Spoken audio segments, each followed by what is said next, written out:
Hey, everyone. Welcome to this week's session of The Good, the Bad, and the Truth. It's your girl, Naya Angel, with my co host and homie for life, Mr. PAT. What's up, What up? sir? What up? What up? Yes, sir. Oh, man, do we have some stuff to talk about tonight, Oh, sir? yeah. We got people going off at award shows. We got craziness going on all across the world. We definitely have some stuff to dive into. Yes, we do. But before we do, as of course, we want to go ahead and throw out some support, some love to our guy, our other co-host, E-Man, who is not with us at the moment. E-Man. Sir, we are holding it down for you until your triumphant return. And we look forward to having you back on the show Yes, and we can't do. wait for that, sir. Good Yes, stuff. indeed. Okay, so let's start it off with the subject that is on everybody's social media page right now. Oh, They're talking boy. about a new. It's literally everywhere, sir. Like Oh, since yeah. it happened, it's literally everywhere. Internet And going nuts. right, like literally. And for those of you who don't know, because you've been living under a rock somewhere, what we're referring to is Mr. William Smith. That's right, the comedian, the rapper, Will Smith, smacking the but Jesus out of comedian Chris Rock yesterday at the 2022 Oscars. So the official question, Mr. PAT, is was Will Smith smacking Chris Rock at the 2022 Oscars warranted, and was it symbolic? What say you, sir? All right. So, was Will Smith smacking the shit out of Chris Rock at the 2020 Oscars warranted? I'm going to respond to that part. Yes. Now, here's the thing. The real answer for me would be yes and no. However, I lean more towards yes, it was warranted. Mm-hmm. Reason being is, as a man, you will defend your wife. Mm-hmm. Your job as a man is to protect your wife. And when I say we, I'm talking about just people in general, the people on the outskirts, the people on the outside looking in. We can try to look at things in different ways. And like I said before, pick it apart in so many different ways.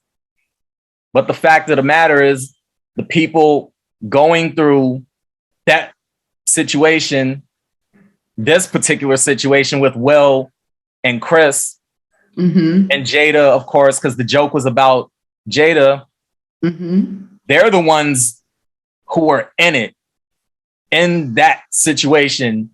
Everybody else is just on the outskirts, and everybody else just has their own views and opinions and perspectives, and that's cool. We're expressing ours right now. I'm expressing mine. You're going to express yours after me. So it's cool. It's cool for it's cool to put out there and speak our piece on it. But at the end of the day, they're the ones who were involved in it in real time. And Will Smith acted in that moment.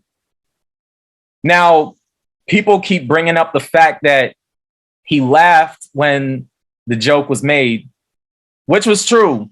When Chris Rock made the joke about Jada, Will Smith did laugh. You could see where he was laughing.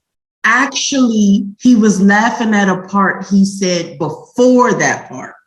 It's like right on the borderline of Chris going into that joke. It wasn't that particular joke though. Okay. All right. So Seeing this is how you know I don't watch the Oscars. Right, me either. I actually didn't watch it at all. I just saw the full clip of the video. Okay. So there it is. Well, like I said before, I don't watch the Oscars. I wasn't watching this one. I think the only thing that really got people interested, the people who weren't really watching, I think the only thing that got us all interested was Will Smith smacking the shit out of Chris Rock. So I just saw that clip and I just saw Chris make the joke about Jada and I saw Will laughing. So I said, okay, he laughed at it. You see Will Smith walking up to the stage right towards Chris Rock, and then you just see the smack. It just happened so fast, and it just made you wonder, hold on, was this staged? But then I saw the unedited clip where Will Smith just went off on Chris Rock, with the whole keep my wife's name out your fucking mouth. That type of shit. But when I saw that, I was like, oh shit, this was real. This was not staged. Because I already know people out there in the Matrix are saying that it was staged. My thing is, no, it wasn't staged. I don't think it was. I could see that angle too, because we're dealing with Hollywood. So you never know. And I could also see that angle because the Oscars for a while now has been losing its viewership and it has been dropping in ratings. So with that being said, something like this right here got people, for the most part, who were disinterested in the Oscars. It got them back interested in it briefly. Yes. And it got people to start viewing it. And I mean, people locked in on this particular situation. So that's all people have been talking about is the Oscars. What happened at the Oscars? All of that is out there in the Matrix. It's out on the internet. It's off the internet because people are having these conversations at work, at school, wherever, Starbucks, Panera Bread. I mean, wherever they're having these conversations. So the Oscars it's out here. It's really out here. So yeah. So this whole thing definitely was a boost for the Oscars. Because prior to that, I mean, let's just be real, nobody really gave a fuck. I mean, you got the people who will watch it. You got some people who will tune in, but overall, generally speaking, there's a lot of people who just don't really give a fuck about the Oscars, myself included. I'll throw myself in there. Period. I don't really give a shit about the Oscars. I can't even remember the last time I watched the Oscars, to be completely honest with you and everybody else out there listening. I don't remember the last time I even watched the Oscars or really any award show, because I don't really fuck with any award show like that, to be brutally honest. But when these moments right here happen, that gets people back interested in it, even for a brief moment. So, but yeah, to get back to the question specifically, I think it was warranted, especially looking at it from the perspective of a man, and a man being a protector of his woman, a husband being a protector of his wife. I understand that completely. So yeah, of course, if somebody disrespects my wife, I'm going to retaliate. I'm going to respond, depending on, what the situation is and what it calls for. But if you overstep your boundaries, I'm going to check you on that. Like, and that's my duty as a man. I have to do that. I have to step up and protect my wife. So from that standpoint, yes, I feel that what he did was warranted. Now, outside of that, from a, I guess, quote unquote, professional standpoint, no, it might not have been warranted if we want to look at it from the professional angle, because obviously from that angle, it I guess made him look bad, even though it's like, who gives a fuck, really? Because when it's all said and done, Will Smith is a human being, just like the rest of us. And he goes through the same emotions, the same feelings. He goes through the same things that we go through on a day-to-day. Exactly. He's no different than the average person. So he retaliated in that moment. We could say he was in his emotions or whatever, but he did what he did. And at the end of the day, we can't really care about what people think and how it looks.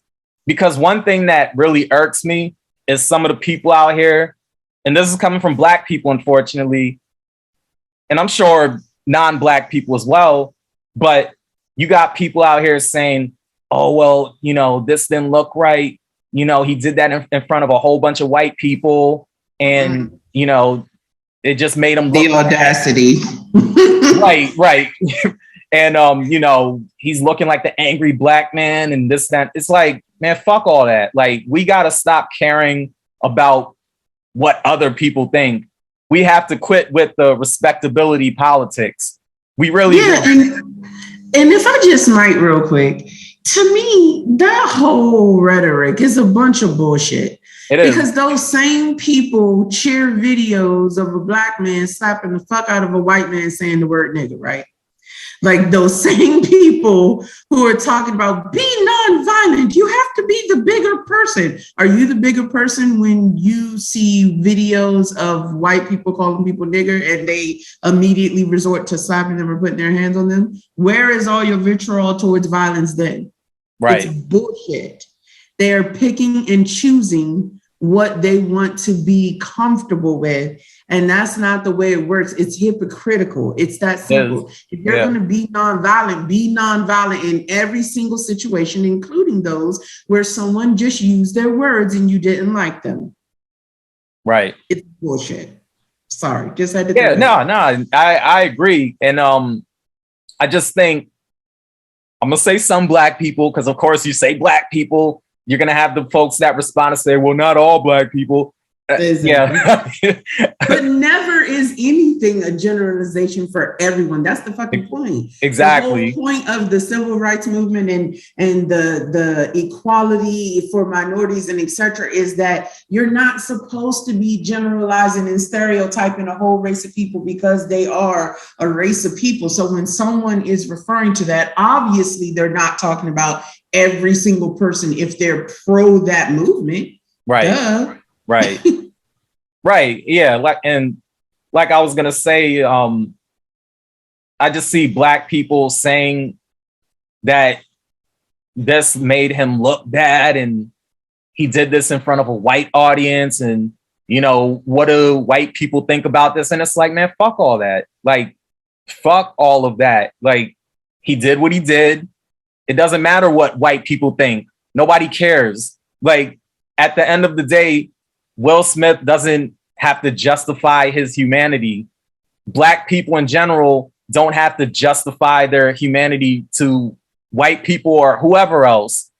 We are still human. We are always human, regardless of whether we're angry, whether we're sad, whether we're happy. Regardless, 100%, every single time, whatever temperament we have, whatever emotion we might be going through, we are human beings. We're allowed to exhibit different emotions and feel different ways. And yeah, sometimes you might feel that, yeah, this isn't the right place or the right time. But when it's all said and done, when it comes to emotions, sometimes you respond or you react to things at a time that might not be appropriate. You might respond and react at a place that might not be appropriate. And I'm putting up the air quotes for appropriate. But at the end of the day, we're all human.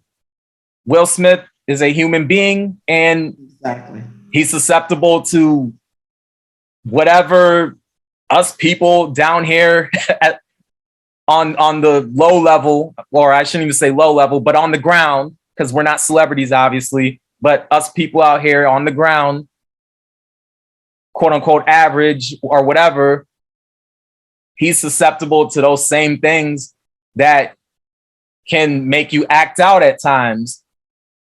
And with him being a celebrity, him being in the spotlight, he's really under a microscope that the average person isn't under. So he has to deal with all kinds of comments, all kinds of statements, all kinds of jokes. He has to deal with all kinds of shit coming from all ends. Of course, he has his fans, his supporters who support what he does. But then there's another side of the coin where he has his haters and he has people talking shit about him, especially for the past few years after, you know, the whole entanglement thing. Yeah, he was the brunt of a lot of jokes. He was at the receiving end of a lot of jokes because of that. So you could only imagine just going through that and even feeling some kind of demasculation, feeling emasculated in some way, not because of what Jada did, but because of what other people are saying about him as well. And honestly, we don't know for sure if he felt emasculated because of what Jada did. That's for them two to know. They know how they felt, and, you know, she knows how she felt. He knows how he felt about it. Of course, they had the red table talk situation where they, I guess, spoke on it and really unpacked it. But that's what I'm saying. Like, we actually do know exactly how they feel. They both said not only in that red table talk, but on multiple forums. You can literally Google it, and not you, but a person can literally Google how many times they've said there's been no infidelity in their relationship. They clearly have an open relationship. It's like super duper fucking clear. People just want to be mad on behalf of Will Smith. And so they're like really taking that whole thing super far. It's really weird. Yeah, no, I feel what you're saying. And I mean, pardon my ignorance on it, because I did watch some of it, of the red table talk, but I didn't really watch the whole thing. I was just watching clips here and there. But I know that they unpacked everything. That was the time where they really just got it out, and that was that. They moved forward.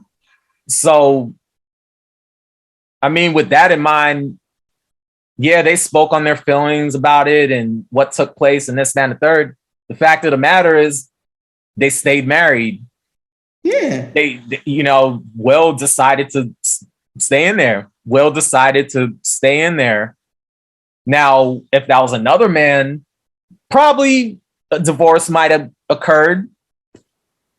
But it's Will Smith we're talking about. We're not talking about other men and what other men would do in that situation. Because obviously other men would handle it differently. I know I would, but you know, that's neither here nor there.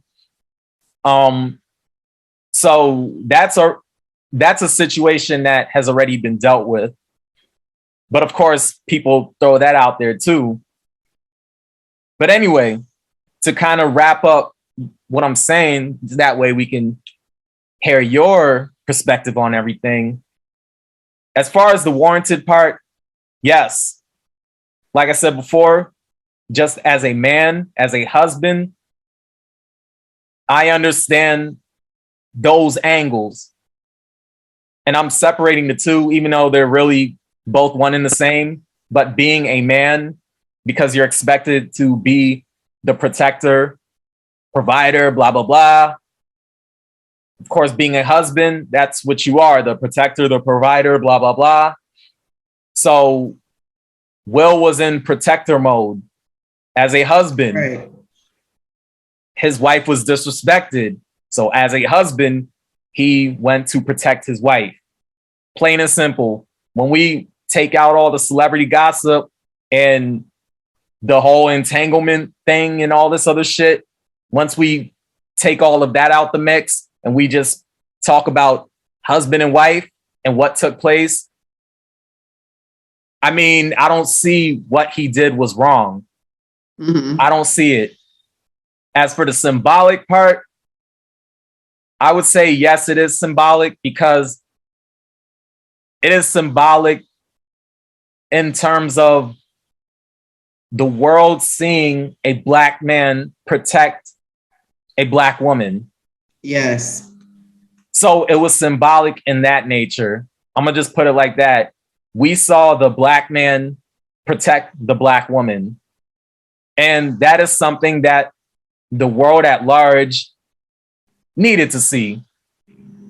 You know, I just think the world needs to see that. They need to see it more, because I'm sure people see that in different instances. I'm sure people can name incidents where the Black man has stepped up and protected Black women. Mm-hmm. And it has happened before. But in this context, in this situation, we saw Will Smith do it. And obviously, Will Smith is a Black man. Jada Pinkett-Smith is a Black woman. So we saw a Black man protect the Black woman. We saw a Black man protect his wife, who is a Black woman. And at the end of the day, we hear protect the Black woman, protect the Black woman, protect the Black woman. Well, we do need to do that. As Black men, that's what we should be doing. That should be a given, protecting Black women. So from that standpoint, I see that as symbolic, not just symbolic in terms of husband protecting his wife, but Black man protecting Black woman. Exactly. So that's my spiel on it. Okay. So I definitely, for the most part, totally agree with you. Was it warranted, in my opinion? So the question is, was Will Smith smacking Chris Rock at the 2022 Oscars warranted, and was it symbolic? So was it warranted, in my opinion, is argumentative, because I see both sides, right? Mm-hmm. Some people say, no, Will should have been the better man. Some people say, yes, at the end of the day, he's a human and he reacted. Similarly to you, I lean more towards he's a human being and he reacted as a husband, protecting his wife. And the reality is, if you ask me, do I support Will? Absolutely. I understand and I support Will through this ideal because he's a human being. Yep. People are making the argument, well, at first he laughed and etc. First of all, say you didn't see the actual full clip of the video without saying it. He was not laughing at that particular joke. There was a joke, because Chris Rock is a comedian hosting the Oscars, that preceded that joke.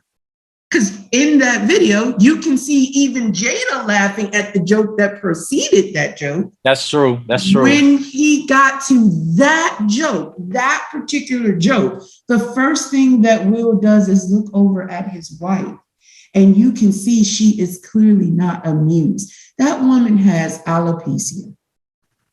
And for anyone who knows anything about the disease, which I happen to do know very much about it because I went to cosmetology school, actually. And I do understand that there are mental effects of having that disease. Women feel like less of a woman because they can't grow hair. Look at society and how much emphasis is put on a woman with long natural hair. To imply that it was okay for Chris Rock to joke about that just because no one has died from alopecia is atrocious. It's preposterous. It's ridiculous. It's atrocious.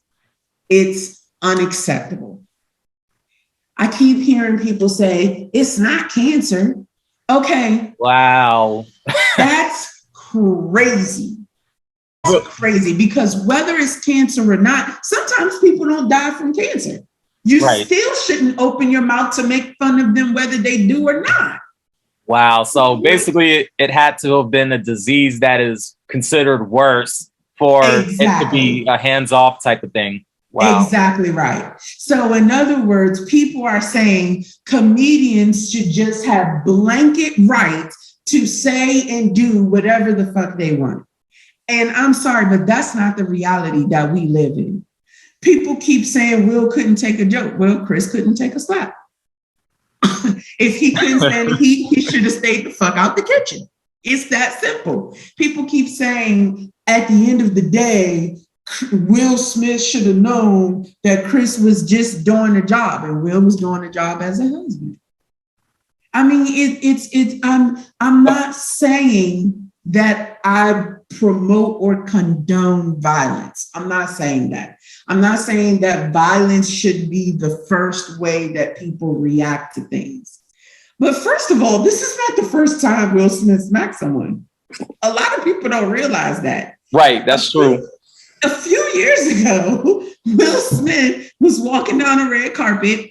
A paparazzi, a reporter, walked up to him, gave him a hug. Will exchanged the hug or whatever. The dude went to kiss Will Smith in the mouth unwarranted without his permission. Will slapped the shit. He gave him a little slap on him, like, what you doing? Right. It's not new for Will Smith. Right. And it's funny that you mentioned that, because basically people have been saying that, oh, well, if it was a white dude that made the joke, Will wouldn't have responded in the way he did. Yes, he would have. I'm like, yeah, he would have. He's done it already. He has already. Exactly. That's the same argument that I've been saying to people. Yes, he would have, because he has already. The point is, that is a grown ass man.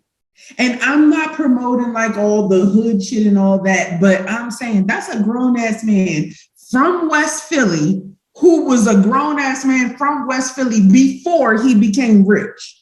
Okay. Right. Think what you want to about the Fresh Prince of Bel-Air and etc. That's still a grown ass man growing up in a certain environment where he had a certain mentality about things. Now, I'm not promoting that, but I'm saying this is not like new to Will Smith. People see him and the man that he has become and the general overall decent person that he has become, and assume that he's going to be perfect all the time. He's not going to be perfect all the time. He's not. He's a human being. People have to stop putting celebrities on pedestals.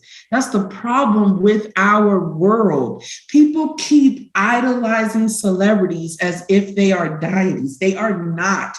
They are not omnipresent. They are not, hovering above us. They are human beings just like we are. Right. Human beings performing a job.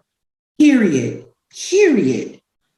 Will Smith reacted to a situation involving his wife as a husband. He reacted with his first action. I mean, at the end of the day, let's think about this. Chris Rock is known throughout his career to push the envelope a little bit. But he is. Chris Rock is not as, how do I put this politely? Chris Rock is not even known to be as, let's say, aggressive or nasty as some of the names like Bernie Mac or Dave Chappelle or Richard Pryor. Mm-hmm. Yet, have you ever heard Richard Pryor, Dave Chappelle, or Bernie Mac attack someone's wife? Their jokes are not directed at people's personal life, at specific people. Someone tell me a time where one of those three chose another celebrity to speak and make a joke about his wife. And one would argue that all three of them were way more vile, or in Dave Chappelle's case, is way more vile than Chris Rock. Mm-hmm. He was trying to push the envelope and it backfired. He pushed it too far. It backfired, all right. He pushed it way too far. Okay. There are limits. There are limits to how far you should go. Comedians are not above those limits. They don't get a pass just because they're comedians to do or say whatever the hell they want to. If Jada was a cancer patient, nobody would be this mad at Will. The fact of the matter is, people mad at Jada for Will. And so they're using this as an excuse to make it seem like Will was wrong for defending Jada. It makes no sense whatsoever when you think about it, because first of all, how you gonna be mad at that man's wife on behalf of him when he's still with her because your argument is that she don't care about him or she cheated, when they both came out and said they have an open relationship? That's right. That's right. You sound stupid. Everyone who's making that argument sounds stupid as hell. Well, so let me get this straight. What you eat or what they eat don't make you shit, but you want to spend all night arguing that he was wrong for defending his wife that he's still with? Okay. Captain Save a Hoe. Well, I think what it is, though, is people tend to look at things from their own lens. And when I say that, I mean they're looking at it from, I guess, a projection kind of standpoint. Like they're projecting themselves. They're basically looking at it as, oh, well, if I were Will Smith, and I'm talking about the men on this one, if I were Will Smith and Jada did what she did to me, it would have been over. Mm-hmm. We would have just divorced. I would have left her, blah, blah, blah. But even though what she did was agreed upon, so that still wouldn't make any sense. That argument would still be wrong because they openly agreed to an open relationship. Right. And that's very true. And the thing is, too, let's just say Will Smith didn't like it. He didn't like what happened. He was very much against it. They didn't really, or I'm not even going to say they didn't really. Let's just say they didn't have an open relationship. Let's just say Jada cheated and it really fucked with him. But let's just say that he still decided to stick around. That's his choice. At the end of the day, he's still deciding to stay with his woman. He's still deciding not to divorce this woman. So that's on him. That's not on everybody else. Everybody else is on the outskirts.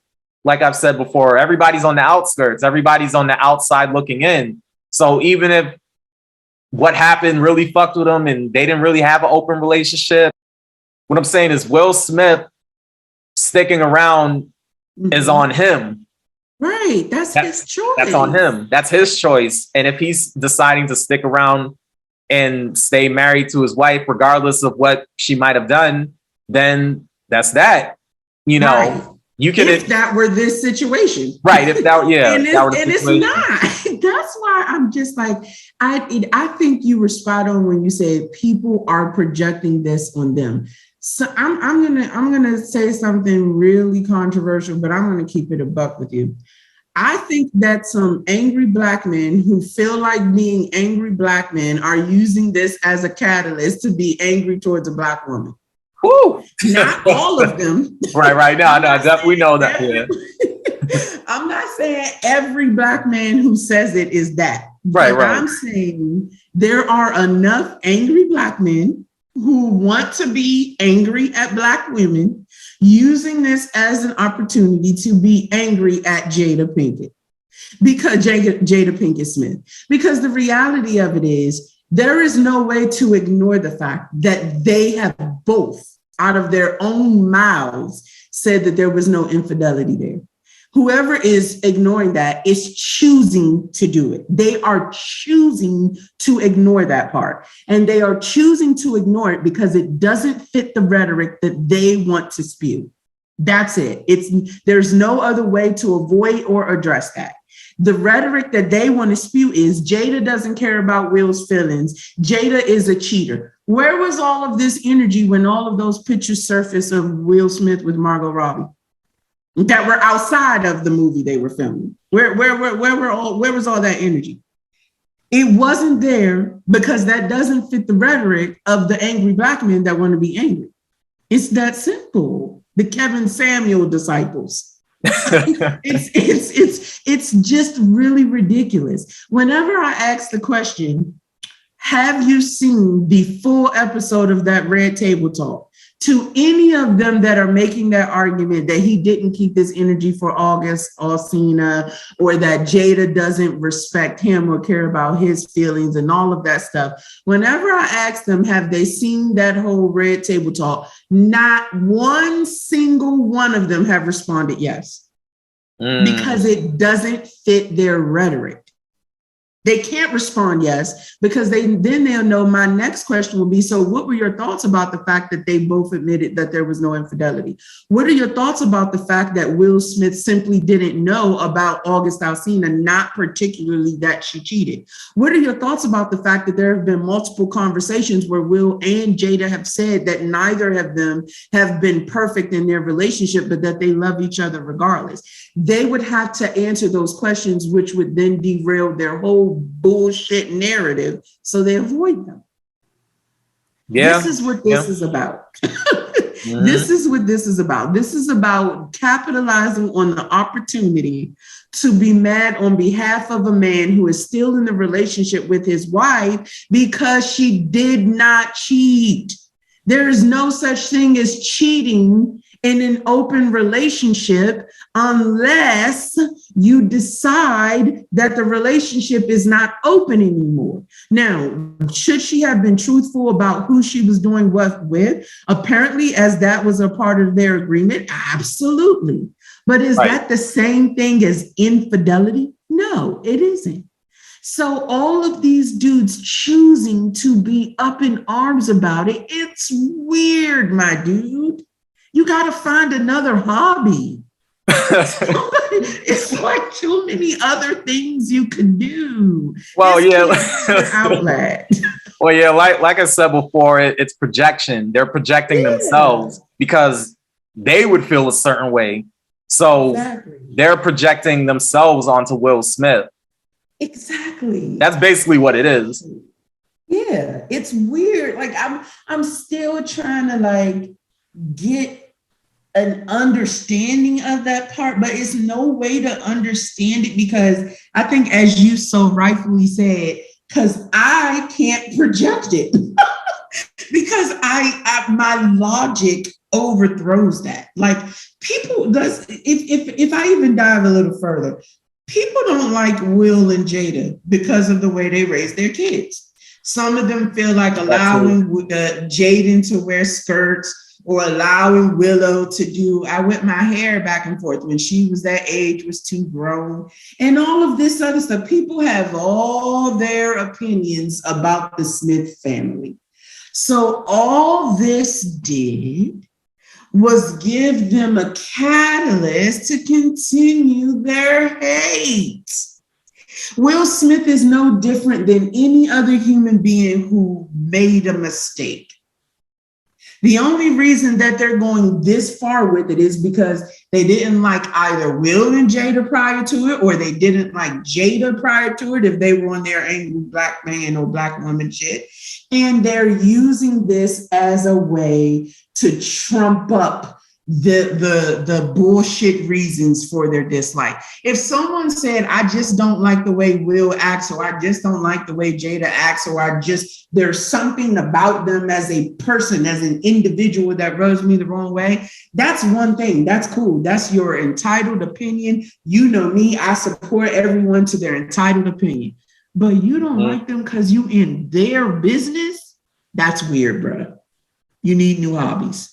It's better shit to do. Go read a book. Go read Stocks for Dummies. Okay, invest your time in something else. Yeah, go pick up Stocks for Dummies. How to invest for dummies. How to mind my fucking business for dummies. Any of those books will do you better because the energy that you're spending on this is whack.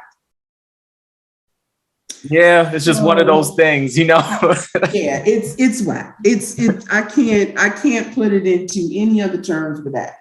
Now, for the second part of it, was it symbolic? You hit the nail right on the head with your answer. Absolutely. A Black man stood up for his Black wife, and for Black women, a long time, it has been an argument of ours that we are unprotected.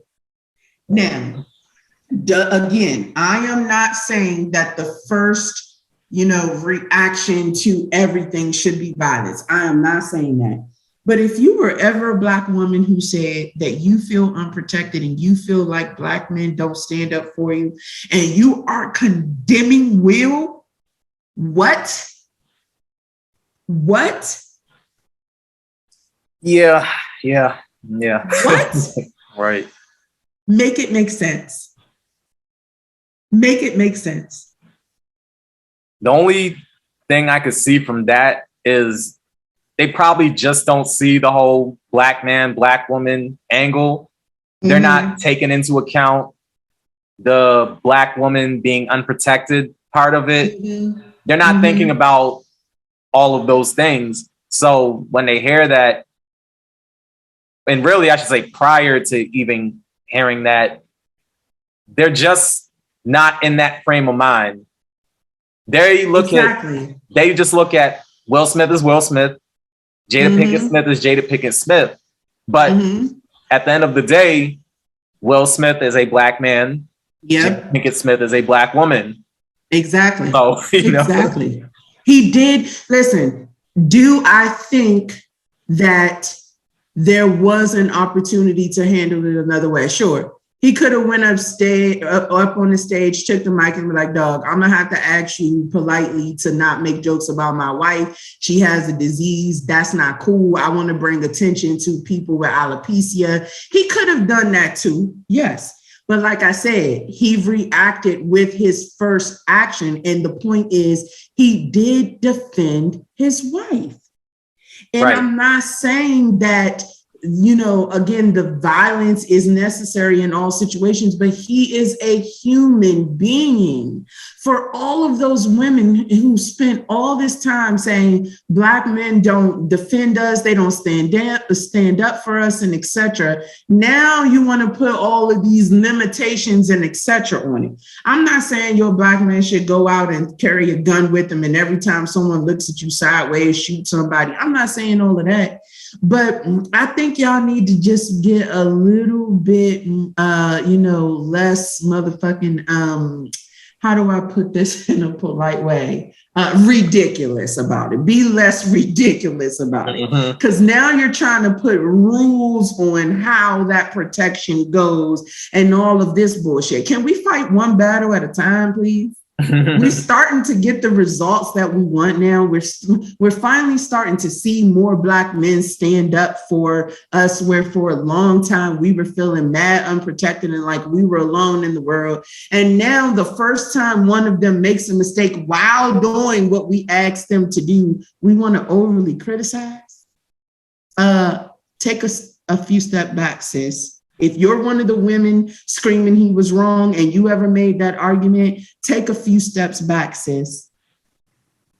Because this message is for you too. Get your shit together. It's ridiculous. This whole entire thing, this whole notion is ridiculous. The fact of the matter is Chris Rock, and I don't dislike Chris Rock. Don't get me wrong. Me neither. I don't dislike Chris Rock in any way. I'm not saying that Chris Rock was, the worst comedian in the world, or he is a jerk or any of that. I'm not saying that. But I'm saying Chris Rock pushed the envelope way too far. He went over the edge. He started talking about a woman who is married to a man who has a disease. And regardless of whether or not any individual person feels like her disease warrants protection or not, that's not for you to decide. That was between that man and that woman, and he did what he felt in that moment was the right thing to do to protect his wife. So, in summation, Will, big ups to you, sir. Big up. I understand. I completely understand. Chris Rock, I am sorry about your face, but I hope it is healing properly. And I hope going forward that y'all two are able to squash it, because I don't think you are a bad dude, but I think what had happened was you made the wrong motherfucking joke at the wrong motherfucking time about the wrong motherfucking thing. True, very true. So, very true. Okay. Moving on to the next subject, let's talk about this man, Jussie Smollett. Oh boy. So, right. So the specific question, and this is a little different than our previous discussions on this matter, because as the story has opened up more and more has come out about it, there are different angles that are really important to the Black community. So this is really our opportunity to address some of those other angles. So the next question is it okay for Jussie Smollett to act pro-Black in order to get Black support? What say you, sir? All right, to answer the question, I say no, it's not okay. And I'm not going to get too heavy into this, because as you've stated already, we've already spoken on Jussie Smollett in a prior episode. I believe it was episode 93. It was 92, 93. You all can go back and look, check the videos, especially if you're subscribed. And if you're not subscribed, get subscribed. But we spoke on Jussie Smollett in a prior episode. So I'm not going to get too crazy into any details about anything in particular, but to just answer the question straight and direct, I say no, it's not okay for him to act pro-Black in order to get Black support. The reason why I say it's not okay is because where in his career has he ever shown to be pro-Black? And I understand that people might have different definitions of what pro-Black means. People might have different outlooks on what pro-Black means. But I think pro-Black does have a general definition to it that most, if not all, Black people can probably agree with, even though there might be distinctions and variations in different degrees to what pro-Blackness looks like. But generally speaking, just the general definition of pro-Black, I haven't seen anywhere in his career where he is shown to be someone who is quote unquote pro-Black. Now, I will admit, he's not somebody that I necessarily followed like that. And I understand that he's been in the entertainment industry for a long period of time. I know his sister, Journey Smollett, I know she's been on TV for a minute. I remember her when she was on Full House. So really, I remember the Smolletts, I guess, as a family, or maybe just the kids coming up when they were little. Obviously, when we were little too, because we're all around the same age. So while we were growing up, they were growing up, obviously. So they've been around for a minute. That's what I'm trying to say. The Smolletts have been around for a minute. But within that time frame, I just haven't seen any pro-Blackness from him. I haven't seen it even from a peripheral, because like I said, he's not somebody that I follow. He's not somebody that I was really knowing about like that. I've heard of him. I remember he was on the show Empire. That was probably the time where I really saw Jussie Smollett was in Empire. Me too. Outside of that, I just heard the name. Maybe I've seen him in other things. I can't remember, just being real. But Empire was the show where where I can say, okay, this is Jussie Smollett. I know who he is now. But same. Yeah, but outside of that, he wasn't known for having a pro-Black reputation. I've never seen. I've never even heard of him before Empire. Like, not being rude towards him or his career. Right. He might have done something, before that, and I just wasn't aware. But I've never even heard of him before Empire, like, at all. I mean, I've heard the name, but I have, and I'll just say this: I probably have not seen him in anything besides Empire. To be honest, I'm sure he's been in other things, and like I said before, maybe I might have seen him in something. He might have made a cameo or something like that, but. To me, that's neither here nor there, because obviously if I've seen him and he made a cameo somewhere, I've seen this prior to watching Empire, I wouldn't have known who he was. But Empire was that show that really made it clear, okay, this guy is Jussie Smollett. Okay, so yeah, like I said, outside of that show, even in the show, he's not playing a pro-Black character. But outside of the show, because we have to look at the real person, I just haven't seen it. I haven't heard about it. I don't know anybody who can speak on his behalf and say, well, yeah, Jussie Smollett has done X, Y, and Z and blah, blah, blah. And he doesn't have that reputation. I'm going to just boldly say it like that. Now, if I'm wrong, somebody can show me his credentials or whatever credentials he might have to show, okay, well, he has been pro-Black throughout his career. He has been doing X, Y, Z. He has been advocating on behalf of Black people, this, that, and the third. If somebody has that paperwork, somebody has that documentation, cool, and I'll admit that I'm wrong. I'll say, hey, you know what? Jussie was putting in work. Jussie was pro-Black. Jussie was advocating on behalf of Black people. Damn, I was wrong, because I have the proof. I have the paperwork. I could check the files and I could see, okay, he was doing, advocacy for Black people or whatever. So for him to all of a sudden act pro-Black, and when I say act pro-Black, when he got his sentencing, he basically made it seem like, oh, well, this is happening to me because I'm a Black man. Prior to that whole thing, he had the whole gay Tupac thing that he said, which I just think was some bullshit. Like, why would you even say something like that?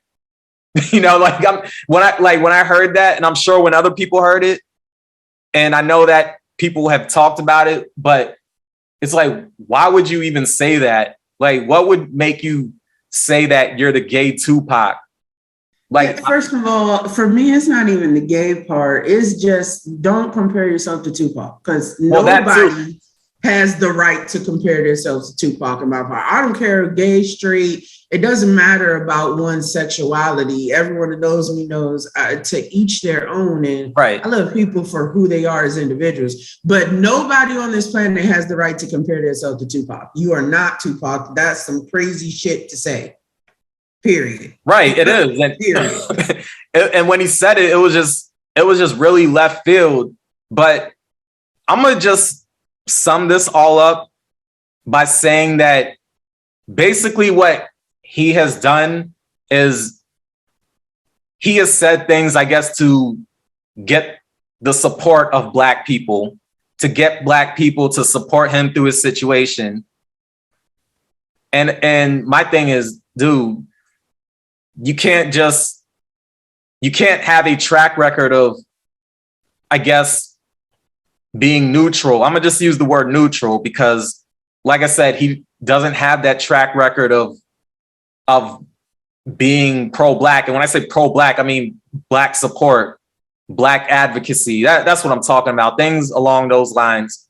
He doesn't have that track record. And I'm not the only one saying this. I'm really just repeating what others think as well. And I mean, I think it for myself too, because like I said, me personally, I haven't seen it. So okay. And yeah, I think that's probably what it is, because there is some evidence of the opposite, but I think that's probably fair because you may just be unaware. Yeah, and like I said, if I'm wrong, I could, like I said, I could see the files, I could check it and say, oh yeah, he did XYZ, or he said XYZ prior, way back when, or whatever. Because the thing is, okay, he could have said or done stuff within recent years, but my thing is, you got to have a little bit more of a longer track record. Like the files have to go out a little bit further. So, well, before this incident, he has not only supported, but he has actually financially donated to Black education organizations, nonprofit for families who've lost children to gun violence, and all kinds of stuff, actually. Okay, well, then I stand corrected in that regard. Where, yeah, but in all fairness, you said you might not have known. That's in all fairness, you said that. You know what I'm saying? Yeah, so yeah. And I, like I said, I'll stand corrected on that. So you've informed me on that part. So I guess I'm wrong in regards to, I guess, the financial aspect. He's shown up and has done stuff along those lines, and that's cool. But I guess I look at it as I've never heard him be vocal. I've just like, when I think of somebody who's pro-Black, I'm thinking of somebody who's like Umar Johnson.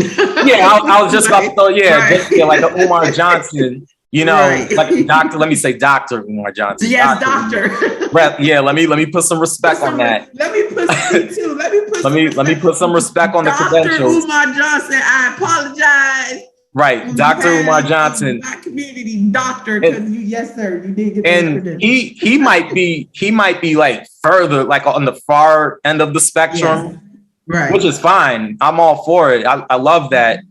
Even a Dr. Boyce Watkins, who always advocates for Black people. So basically, what I'm saying is, I haven't seen Jussie with a platform where he's consistently advocating for Black people. Because the things you mentioned, like I said before, I will stand corrected on the fact that I didn't know that stuff. I know it now, so I can say, you know what, Jussie, all right, cool. You've donated, you've put your dollars behind certain organizations. Okay, but I guess what I'm saying is I haven't seen him where he's had a full-blown platform where he's really stood on some like pro-Black shit, where he's like unapologetically Black.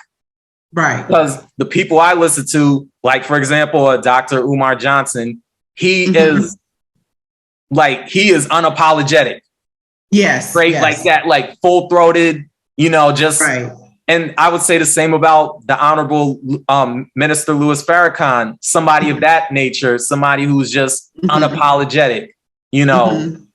That's what I look at as far as pro-Blackness. Now, somebody could look at it to a lesser degree, like where it's not, I guess, on those ends of the spectrum. And that's cool because everybody has their own view on it. But for me personally, I look at that because that's what I aspire to myself, to get to that level where I'm just really unapologetic. I'm still working on it, but,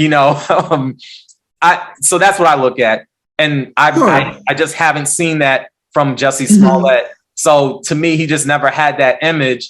So when he, gets himself in a crack, when he gets himself in a jam, it's like he's just leaning on Black people. He's like, oh, this is happening to me because I'm Black. And it's just like, come on, man. Like, really? We're really going to do that? And then the thing that irks me also, and I'm gonna wrap it up because I know you need to speak your piece. But the thing that irks me too, and we've touched on this on the other episode with the the homophobia aspect. So Mm-hmm.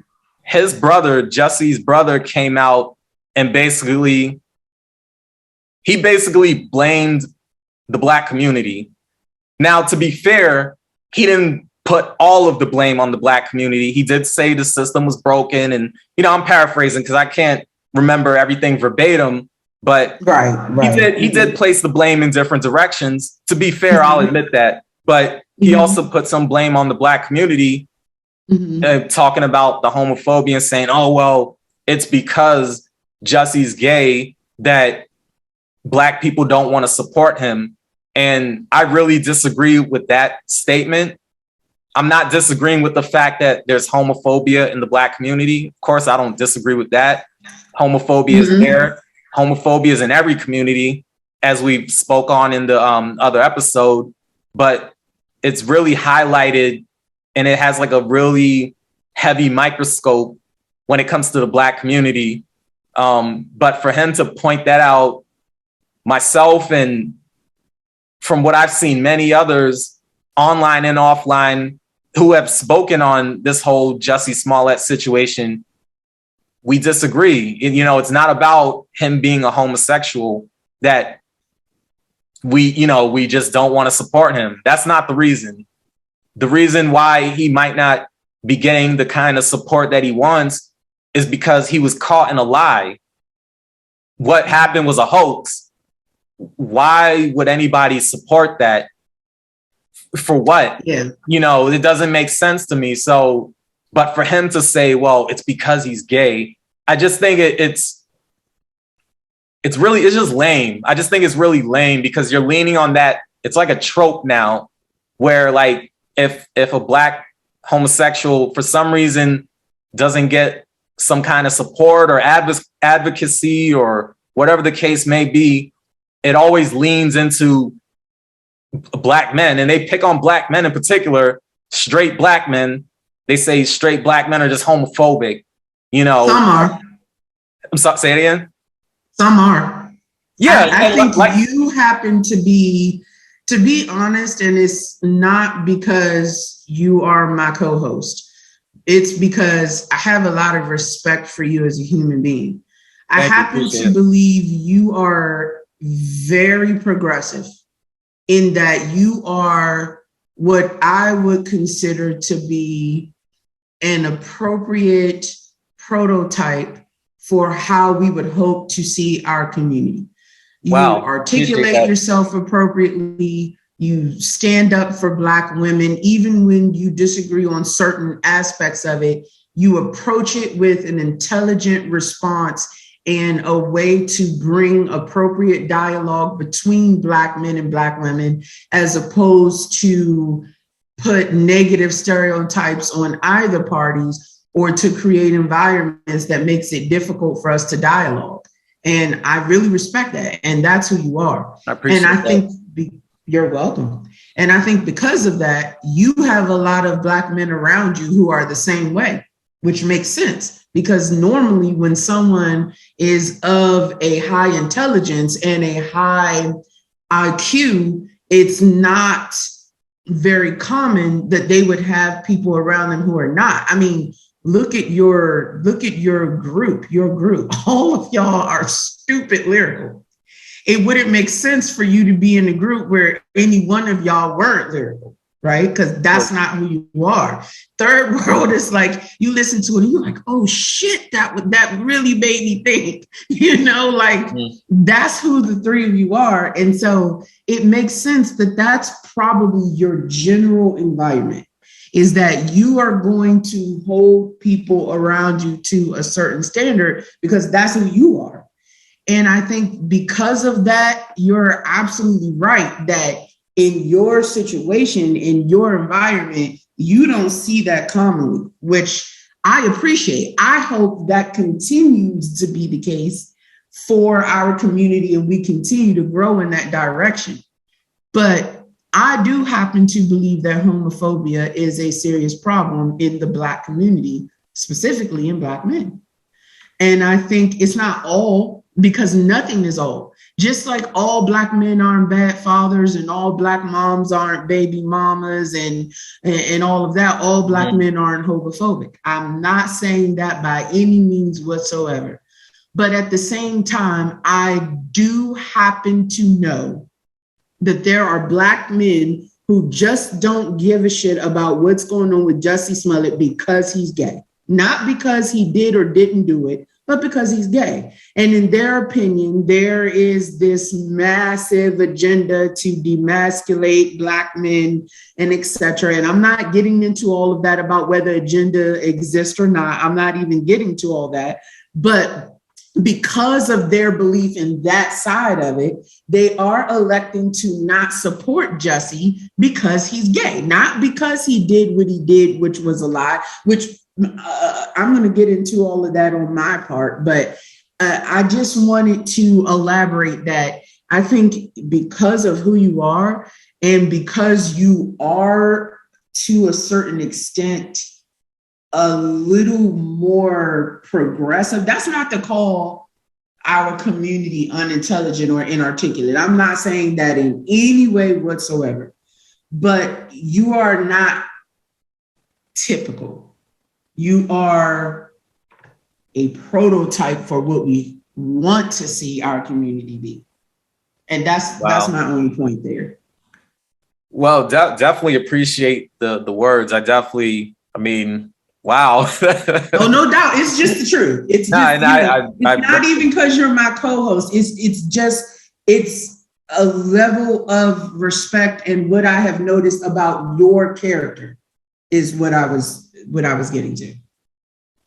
Thank you. Like I said, I very much appreciate that. And I'm a work in progress. I'm not perfect. I have my faults, and like I said, I'm a work in progress myself. So I'm striving to be better every day. I fall, but I get back up, exactly when I can. I get back up every time, but I fall and I stumble and I get back up. But yeah, no, I totally get what you're saying. So basically you're saying like, I'm in an environment where I'm not, I guess, exposed to the homophobia. And I agree. But at the same time, I have been around Black men who basically have exhibited those behaviors where they're like, oh, well, I can't be around X, Y, and Z because he's gay and they might try to come on to me. And this, I've definitely been around that before. I've been around these people. I've heard them say it. So, yeah, I mean, I know it exists. I know it's there. But I guess I just look at things from, I'm always looking at things from the media angle. And it all, for me, boils back down to the system of white supremacy and how it basically wants to portray Black people as a whole, but I guess in this case, Black men. And I look at how Black men are always demonized for everything and how the face of the Black man tends to go on everything that's negative. Like when we think about the deadbeat dad, who do people think about? They think about a Black man. Right. If we go to rape culture, who do we think about? We think about the Black man. It's like anything negative out there in society, the Black man's face is put on it. When we think about criminality, who do people think about? A Black man. So similar to Black women for certain things, unwarranted pregnancies and being ratchet and being a baby mama, being the baby mama and being uneducated. Yes, I totally agree. Same thing with the Black woman as well. It's anything negative in society. It's the Black woman's face put on it, depending on what we're speaking about. And like you mentioned, baby mama, ratchetness, single motherhood, all, whatever. It's that's basically the Black woman's face is imposed on that. So on the other side of the coin, with Black men, our face is put on negativity. Any negative aspect of society, our face is put on it. And I just think homophobia is like another one of those added pieces on there. Mm-hmm. But like I said before, I know it's in the Black community. Me saying this is not me saying, oh, well, you know, there's no homophobia. There's no Black men who just hate gay people or whatever. I'm not saying that, because obviously mm-hmm. that's there. That's a reality, you know, and I'm not going to discredit what other people's experiences are. Obviously, there are people who deal with that kind of thing. So it's definitely there. But I just think all of this gets out there in the media basically puts it out there that, well, this is a Black thing, homophobia. But homophobia, like I said, is in every community because, mm-hmm. you know, if you look at, let's say, we'll just say like white Christians, for example, you know, they lean on homophobia being a sin and all this other shit. Like, and I've seen and heard some of them say that, where they're against homosexuality because they see that it's a sin. I think I said homophobia before, but I meant homosexuality. They see homosexuality as a sin. Mm-hmm. Like I said, I've seen and heard them say things like that. I've seen it online, offline. I've even seen and heard Latinos speak like that too.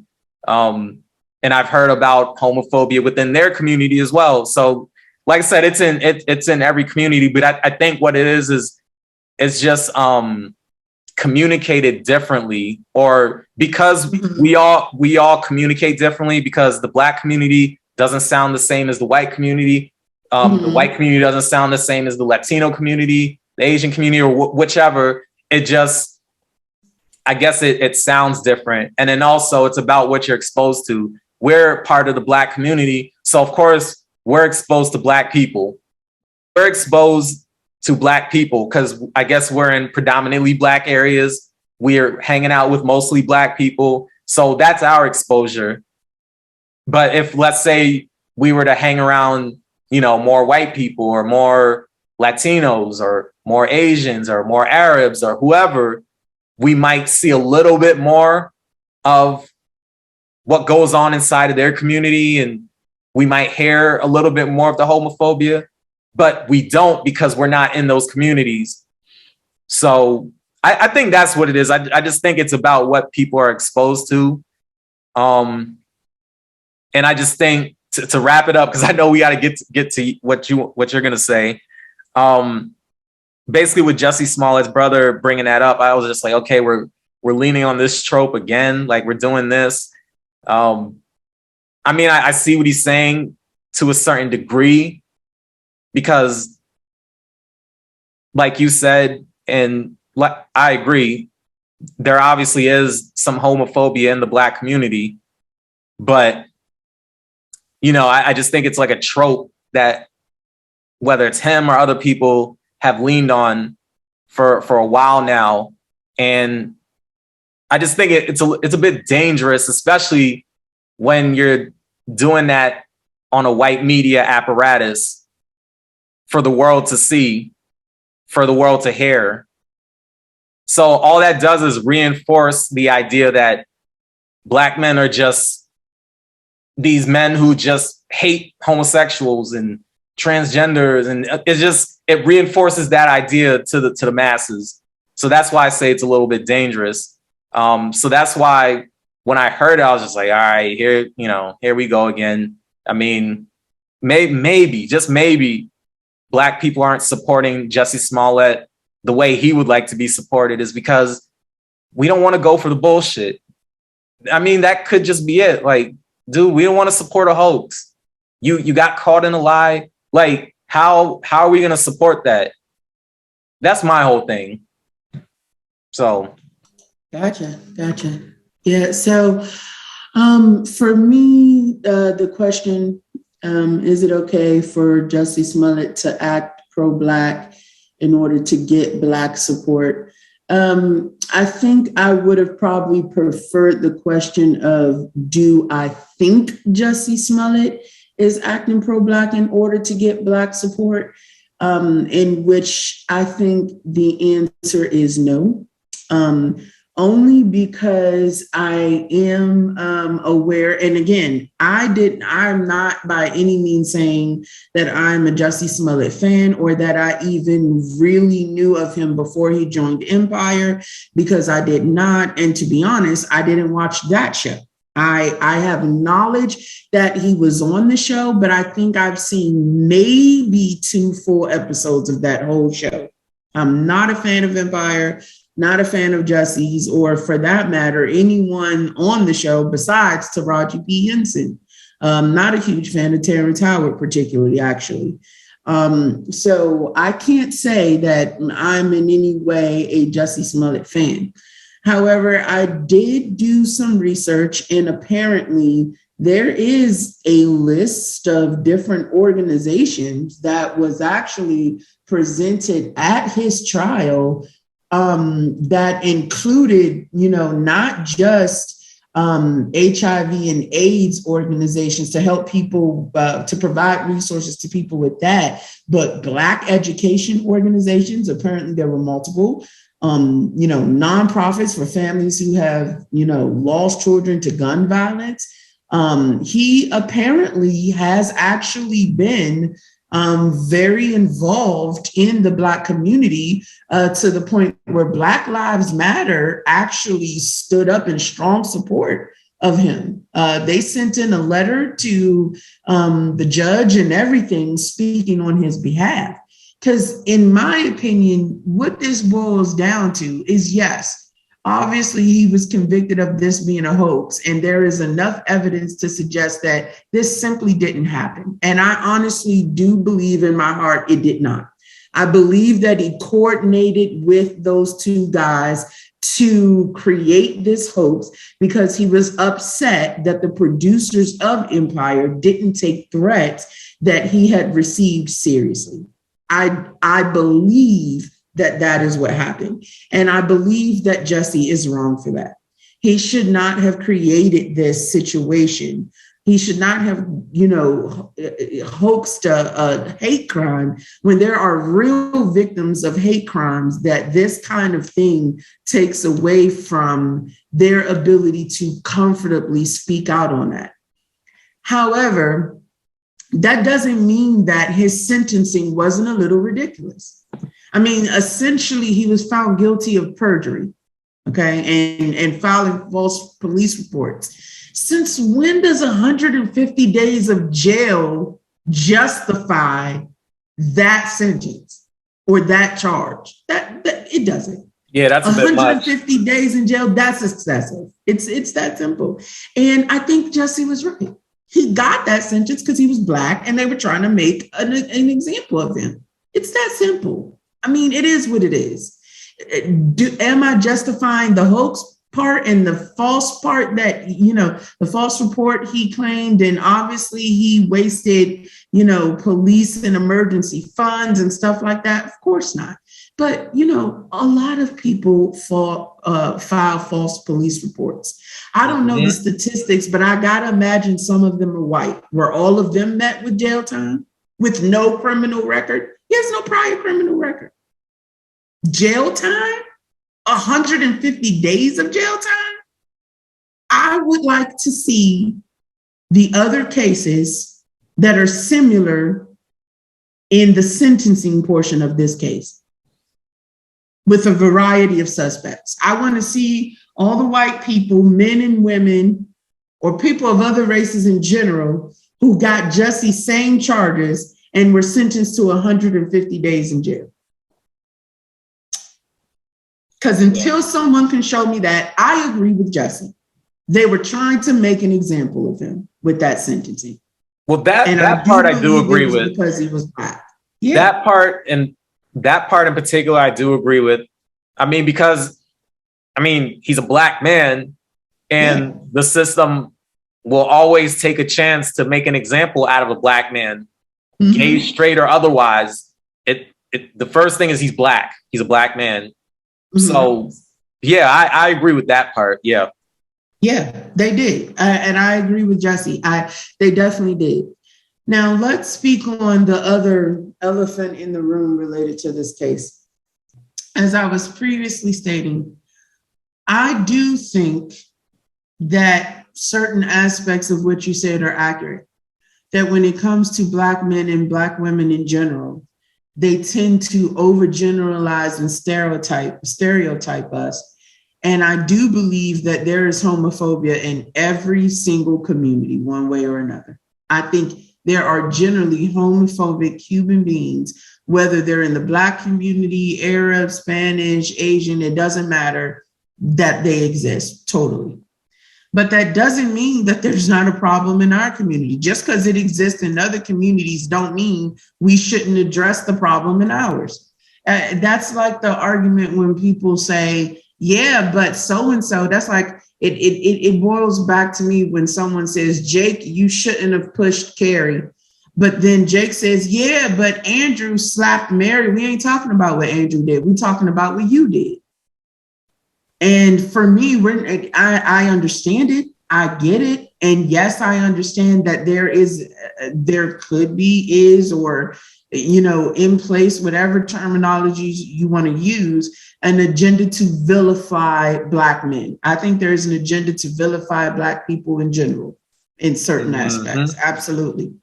But that doesn't mean that we shouldn't address the issue. And I'm sorry, but in my opinion, there is way more evidence to suggest that Black women are way more welcoming of the gay community than Black men. I agree with that. The argument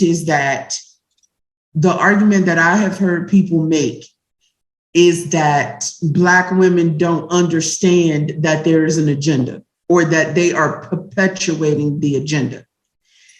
And I disagree.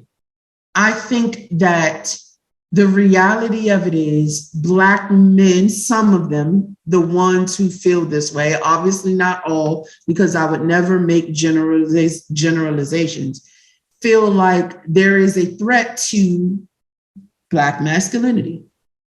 Because there were once conversations about toxic masculinity, and the subjects of those, or the main subjects of those conversations, were Black men. And I think Black men after that got on the defensive, and therefore decided that any subject where Black men could be targeted is an attack towards masculinity, towards their masculinity. I do believe that some Black men really feel that way. And perhaps there, situations that specifically happen to them that justify why they feel that way. But it doesn't mean it's not happening. And in my opinion, there is a little bit of all of that happening in this case. Yes, Jussie Smollett was wrong as hell for the hoax, because he made light of an issue that actually happened. He made light of a horrible incident that does actually happen to people. Hate crimes do happen to people, whether they're about race, whether they're about sexuality, whatever the gender, whatever the case may be, people do experience hate crimes. And for holding that hoax and lying, he was wrong. But Jussie Smollett wasn't wrong when he said he was being made an example of because he was a Black man. And he wasn't wrong, or his brother wasn't wrong, when he implied that there are some in the Black community who are simply not supporting him because he's gay. Now, I also think that another area that he needed to work on was his behavior in the courtroom. He did not help his case. Now, people can argue that there are some mental, obviously there's mental anguish there that caused him to act out. Sure. Going to trial can cause that. But that's a situation where, if no other time than that, it's important to maintain composure as much as possible. I mean, I know it's difficult because that's human lives. And again, he's a Black man standing trial in America, right? And they were trying to make an example out of him. But he had a responsibility to approach that a different way. If his argument was, I'm an advocate for the Black community and et cetera, that was a time to engage properly rather than, throw accusations. I'm a big advocate for it's all about approach. When you want to bring someone to the table, you bring them to the table through amicable and approachable dialogue. You don't throw insults and accusations because that's going to just immediately put people in defense. It's very difficult to have an articulate dialogue with anyone about anything when you've put them in defense before the dialogue begun. Right. So right. True. I think that in this particular case, there are lots of things going on at once. Summarized, and these are my final thoughts on it. Jussie was wrong for the hoax. Jussie was wrong for lying and wasting community resources. Jussie was wrong for his outburst in court. Jussie was not wrong that he was being made an example as a Black man. Jussie was not wrong that there are some folks in the Black community who did not support him because they are homophobic. And Jussie did not attempt to use pro-Black behavior in order to get Black support. Jussie's pro-Black. There's evidence in his behavior before his trial. And those are my thoughts on it. All right. All right. Yes, sir. Okay, so to wrap this up, and this is again, another tough but very important topic. And it's about, what's going on with the world, and particularly this war between Russia and Ukraine. And the question is, should anyone be surprised by the anti-Black racism in the Russia and Ukraine conflict? What say you, sir? No. No, no one should be surprised. Just so you know. It's just a simple no. Like, no. No one should be surprised by the anti-Black racism in the Russia and Ukraine conflict. I mean, I could really, really just make a long story short. I don't even have to get too heavy into this, but I might say something that's going to come off offensive, and I'm not trying to be. I'm really not. But I'm gonna just say it. My thing is, when are people going to get it? Like, when are people when are people just going to take off the rose-colored glasses, stop looking at the rainbows and the unicorns and all this other shit? When will people get it?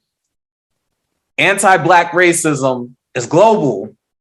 And again, this goes back to white supremacy. It goes back to the system of white supremacy, which is global. It's not just something that's in America. Racism / white supremacy. And sometimes I just say racism, white supremacy, because as soon as you just say racism, then a non-Black person will come in and say, oh, well, Black people could be racist too. Fuck that.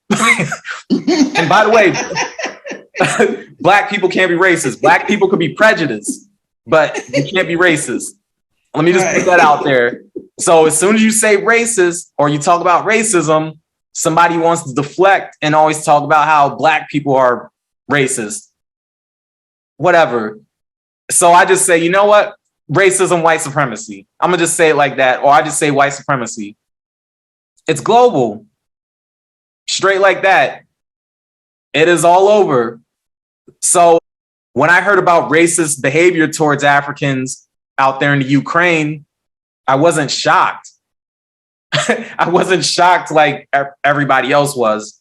Now, I know some people weren't shocked, but then you have people out there who, for some reason, are shocked by what took place, where basically they were denying passage to African women and children to get on the, to get on the trains. I mean, what did y'all think was going to happen? Of course, they're going to prioritize the the white folks over there. Mm-hmm. Of course, they're going to prioritize the white Ukrainians over there. Black people are last. Mm-hmm. And anywhere you go on this planet, Black people are especially when we're talking about a mixture of Blacks and whites. Black people are going to be last. Period. Like, there's no situation where Black people are going to be prioritized over the white people. It ain't gonna happen. It doesn't happen generally.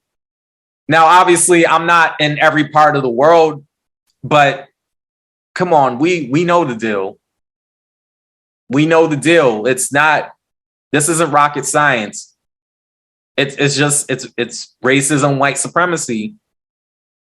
And this goes back to what I've said in prior podcast episodes, where it's about whiteness being valued more than Blackness. That's just what it is. It's not something that happens here in the United States of America. Yeah, it happens here in America, but it happens out there in the UK. It happens out there in Ukraine. It happens in Europe. It happens all over.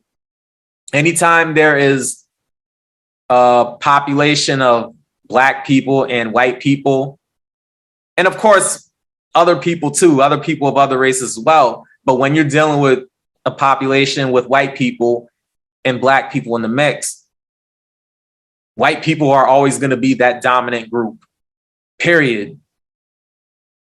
So what happened over there in the Ukraine, where African women and their children were being denied passage, that wasn't a shock, not to me. That wasn't a shock to me. That when that happened, when people started talking about it, I just said, okay, what are we surprised about here? That was going to happen. They were going to deny the Africans passage and say, oh no, we got to make sure these white folks, the white Ukrainians, we got to make sure they get, they receive passage first. You all stay back. That's pretty much what it was. So, like I said, I don't have to get too deep into it, really. I think it's pretty simple and straightforward. And then also, when you look at the media, some of the media clips, where they were talking about what was going on in the Ukraine and what Russia was doing and things of that nature, these people were talking about white people, really. They weren't even referring to the Black people. Like, there was a guy, I can't remember his name, but that clip has been floating around online where he was like, man, and this is happening to blonde hair, blue-eyed people. He's like, basically like, man, this kind of thing is happening to white people, and he was saying it in a way where it's like, well, we're used to this happening to Black people or people of color, but white people, like, this doesn't happen. Like, it shouldn't happen to these blonde hair, blue-eyed people. Like, it's crazy, and I'm paraphrasing, but that's pretty much what he was saying.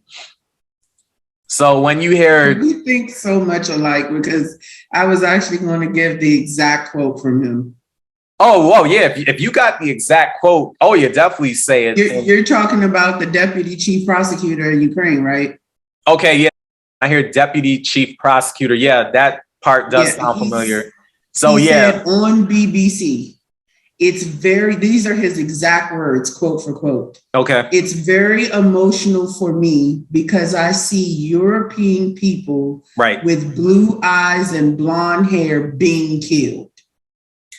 There it is. Okay, so you said it right there. I did my best attempt to paraphrase, but yeah, you said it right there. So yeah, so when you got folks talking like that, that pretty much says it all. And I'm just like, okay, so are those the only people that are in the Ukraine? And I'll lend credence to the fact that, okay, it could be predominantly white. It's a predominantly white country. So, yeah, I could see that part, but the country doesn't just have white people, though. That's bullshit. It's racist. So, I mean, yeah, exactly. I agree. It is racist, but, you know, I was just trying to be fair, you know, but, so yeah. Yeah, no, I feel you. Yeah, I was just trying to be fair, but, it's just clear as day, in my opinion. It's clear as day. And I just don't think anyone should be surprised by what has been taking place and probably what's still taking place. Nobody should be surprised at all. I mean, that's pretty much my 2 cents on that matter. Okay. Yeah, I mean, of course, on this particular topic, we are going to very much align because we often have a lot of similarities from, you know, an intellectual standpoint on these kinds of things. As you so very well put it, no, I'm not surprised. I'm never surprised by any act of racism. I'm just not. Me neither. Okay? Like, people want to live in this fairy tale world where everything is perfectly equal now. We all have just equality. No one is looked down upon because of their race, blah, blah, blah, blah, blah. All the bullshit. Okay, it's bullshit. The reality of it is, whether it's America, whether it's Europe, whether it's Africa itself, in South Africa, whether it's Australia, the only fucking continent racism towards Black people isn't occurring on is Antarctica. And that's only because nobody lives in Antarctica. Right. It's that simple. I'm sorry.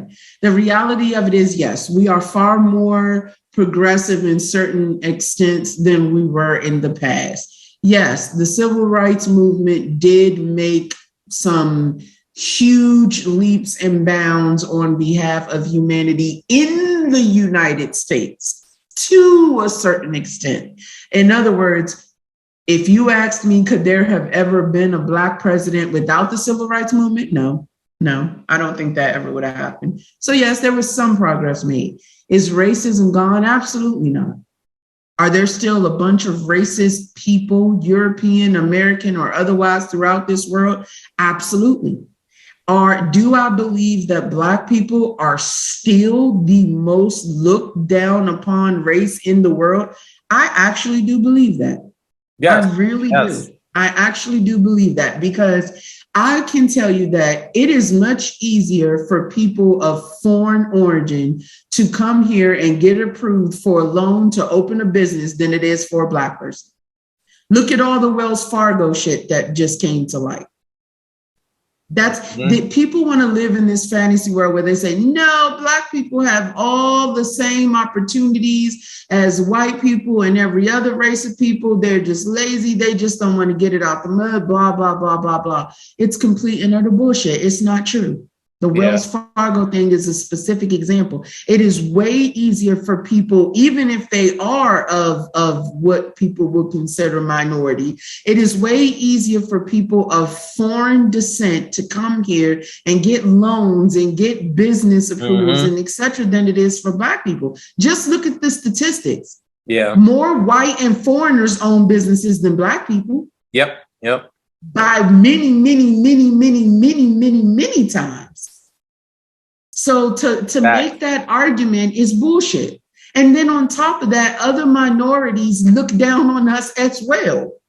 They have the audacity to actually feel like, yeah, they're in agreement with white people that Black people just don't want to work, when they've come here from different countries and immediately was approved for a loan, because America knows that it's, you know, that they have more from a certain perspective, quote unquote, to lose because they are foreign nationals and etc. No, that's just the excuse that they're giving. That's not what the case is at all. They are seen as a tolerable race, where Black people are not seen as a tolerable race. Yep. It's that simple. Mm-hmm. Some white people feel like Black people have the audacity to be screaming that racism still exists when they can go to college and affirmative action. And yet Black people are one of a few groups who've never even received reparations.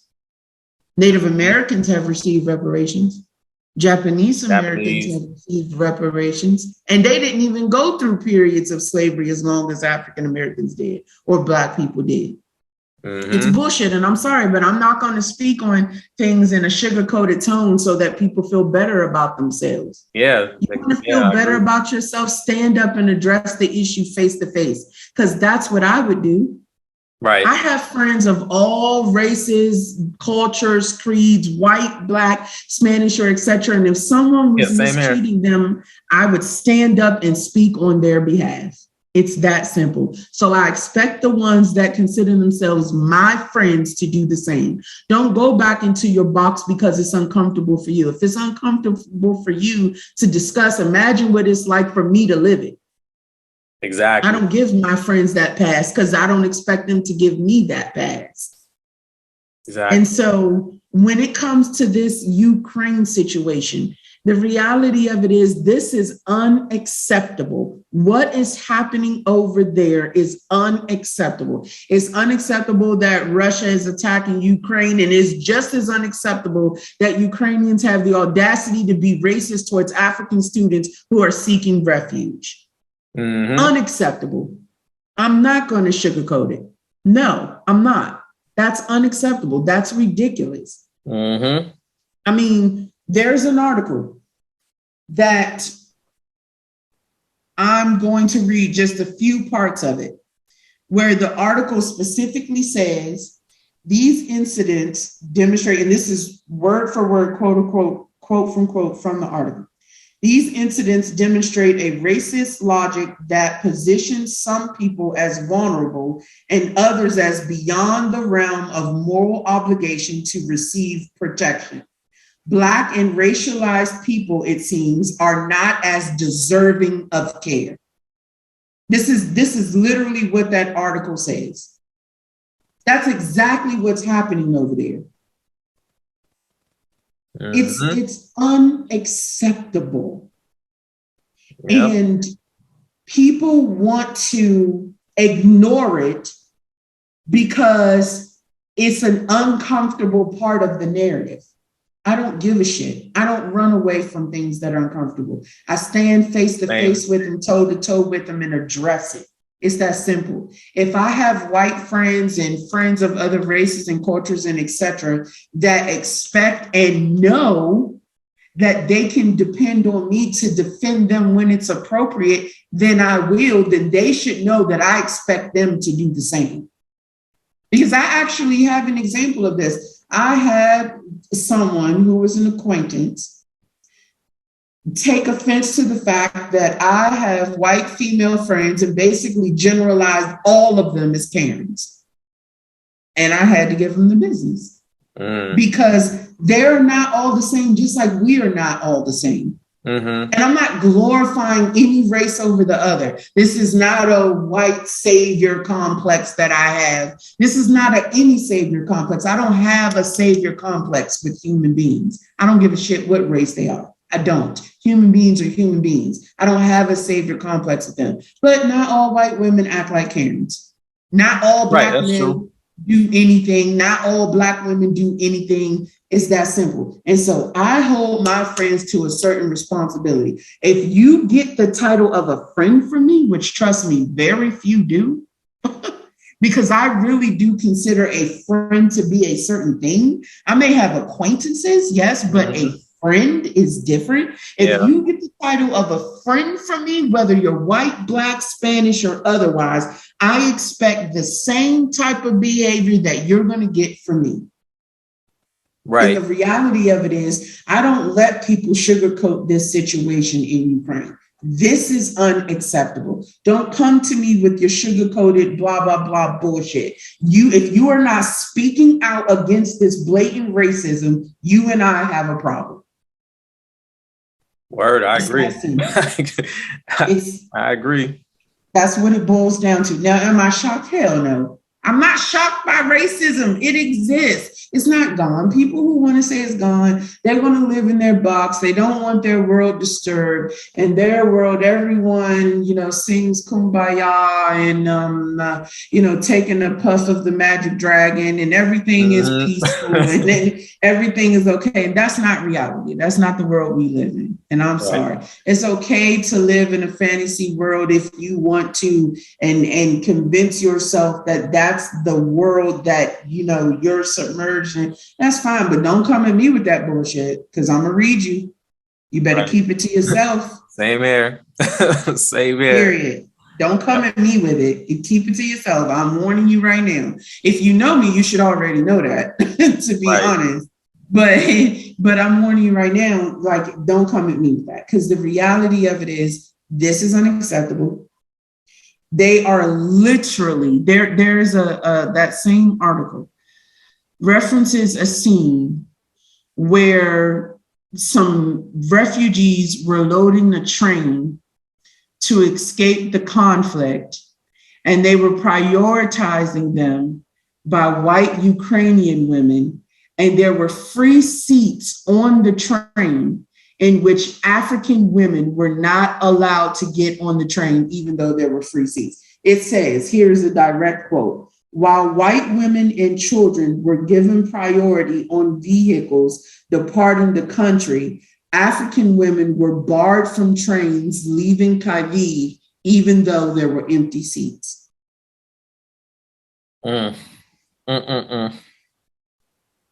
Yeah, don't come at me with the bullshit. I'm not getting ready to have this discussion with people who want to ignore blatant racism. I'm not going to do it. That is unacceptable. Oh, yeah, that's blatant as fuck right there. That's super blatant, unacceptable. Not going to ignore it, not going to sugarcoat it. I'm just not going to have it. Don't insult my intelligence with you don't know what people are going through. I don't want to hear that shit. I do know what people are going through, actually. Those Black women, those African women are going through the same turmoil and hurt and scaredness and war that those white women are. Mm-hmm.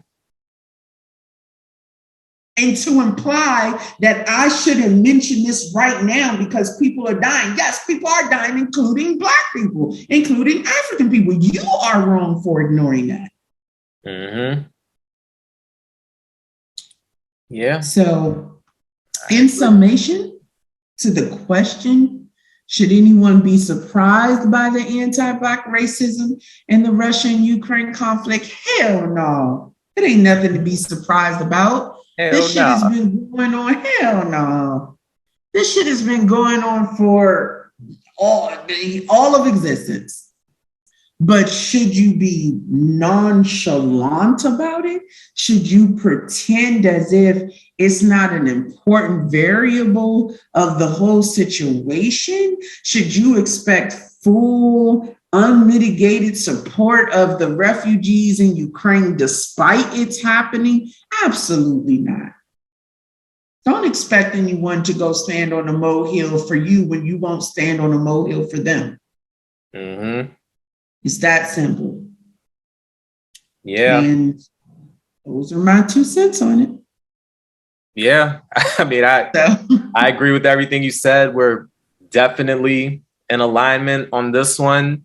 I'm going to just add something real quick, though, before we just wrap all this up. Yeah. So I know I tend to talk about racism, white supremacy. I'm not going to say a lot, but, I touch on it quite a few times. I'm going to just put it like that. I've touched on racism, white supremacy quite a few times, whether it be on this episode and various other episodes in the Good, the Bad, and the Truth podcast. And I've touched on it on my own platform, my own solo platform. And I'm going to really take the time to unpack what I mean when I talk about racism, white supremacy, because I think what happens is when I mention it, when I speak on it in certain aspects, I think what happens is white people hear it and they get this idea that I just dislike white people, or I hate white people, or, you know, I'm quote unquote racist towards white people or whatever. Some of them get this idea that I'm just against white people. And when I'm talking about racism, white supremacy, it's not about blaming every white person for the injustice that goes on around the world. And when I say injustice, I'm talking about racism, white supremacy, because racism, white supremacy equals injustice. So I'm not blaming every single white person on the planet for injustice. Mm-hmm. And I think what happens is when I bring up racism, white supremacy, some of the white folks out there, some of the ones, especially the ones who don't read between the lines, they're going to take offense and they look at it as, oh, well, Pat just doesn't like white people. And that's not true. I fuck with white people, like for real, for real. It's not that I hate them as people. I hate racism, white supremacy. I hate the system of racism, white supremacy. But I think what I need to do, and what I've been planning to do, is really unpack what I mean. Because I quote people like Neely Fuller or a Dr. Frances Cress Welsing, two people in particular who I've read their literature, and they've really dived into what racism, white supremacy actually means. I've definitely quoted them many times, and reading their literature made me really understand racism, white supremacy on a different level, like on a different playing field, basically. So I got to really unpack that, because I think some people just don't understand. Like, they hear it and they think of like rednecks, Confederate flags, slavery, Jim Crow, and all of that is in there, of course, but it's way beyond those things. And I think people need to be educated. I mean, there are people who know, but then there's a lot of people who just don't know. They don't know the depth of it. And I think I do need to take the time out to really, like I said before, and many times, unpack it, really go deep into it. But I don't take the time to do that on these podcasts, because obviously, you know, we're on a time limit, and rightfully so, because we can't do this for too long, because then we're just, you know, going over a certain period of time. And, you know, then at that point, people are just going to tune out. And of course, we want to stick on the topic that we're speaking on. So, of course, I'm not going to dive in deep with these podcasts, but I think I'm going to just do a separate solo dolo session on my own platform where I really just get into it. And that way people get a better understanding of why I'm bringing this into the mix. Why am I talking about the system of racism, white supremacy? That way people could get into my mind and see, okay, this is where all that's coming from. This is why he thinks X, Y, and Z. This is why when this incident occurs or that incident occurs, he speaks on it from that angle. So, yeah, I think I'm going to just do that, you know, because there's a lot of confusion. There's a lot of confusion, and I got to unconfuse people. So that's what I'm going to do. So that's it. Okay. No, fair. Good stuff, sir. Well, I think this was definitely a awesome night of very difficult subjects to discuss. But as always, you know, we did our thing. To all our listeners out there, we want to continue to thank you for, you know, all the support that you've shown us. Just thank you. Like we can't, you know, say enough how much we appreciate y'all and how, you know, we do this for y'all, and the feedback that we get is always super positive, and we love that. And, you know, we accept all of the feedback, positive or otherwise. So, you know, please feel free to continue to reach out to us, to show that love and support by going to YouTube, subscribing, hitting the like button, sharing that material. We always keep it fresh, always got new material coming out. For those of you who don't know, our resident web designer and all things awesome, Mr. PAT, also have a number of services that he can hook you all up with. So go ahead and drop that information for him, sir. Yeah. thepatchannel.com. Once again, thepatchannel.com. That is the hub right there for all the services that I provide, the creative services I provide, whether it be web design, graphic design, illustration, writing services. You go on to patchannel.com and the links are right there for you to click on to get to whichever service you need. Also, doing music. I got my group Third World. We're working on the album. We already have a mixtape out, Linguistic Dialects. And we have the deluxe edition that's out. So that's 2 mixtapes that we have out right now. And like I said, we're working on the album. That should be dropping, I want to say May or June. Definitely around the summertime, beginning of summer, sometime in the summer. That's coming. We're already damn near done with the album. We just got a couple more tracks to do and that's it. It's a wrap.